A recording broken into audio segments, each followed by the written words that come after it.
এটা কবিতা।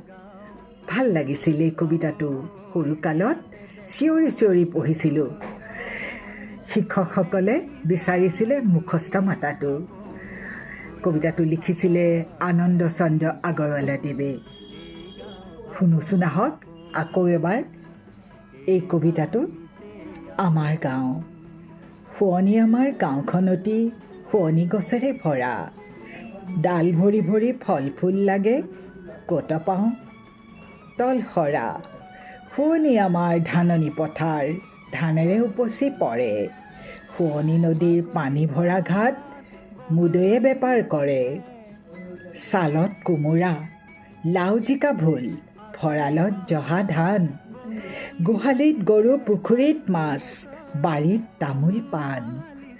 গছৰ ডালত শুৱনি চৰায়ে শুৱলা সংগীত গায়। শাকনিত শাক, ফুলনিত ফুল, দেখিলে হিয়া জোৰাই। কিমান সুন্দৰ এই কবিতাটো। পঢ়ি সঁচাকৈ মই বৰ আনন্দিত হৈছোঁ। আৰু কেইটামান লাইন আছে, শুনক। ঘৰে ঘৰে ৰং ধেমালিৰ হাত, ঘৰে ঘৰে হাঁহি মুখ। ঘৰে ঘৰে ভাল চেনেহা চেনেহী, ঘৰে ঘৰে দেখোঁ সুখ।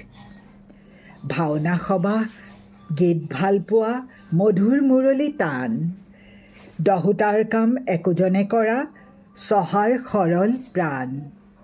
কিমান ধুনীয়াকৈ কবিয়ে গাঁওখনৰ দৃশ্য আমাৰ আগত দাঙি ধৰিছে। ভাল লাগিল নহয় জানো? মই কিন্তু বৰ আনন্দিত হ'লোঁ, যেন সৰুকালৰ সেই বকুল গছৰ তলত বকুল বিচাৰি মই ঘূৰি ফুৰিছোঁ লগত এজাক শিশু। ধন্যবাদ।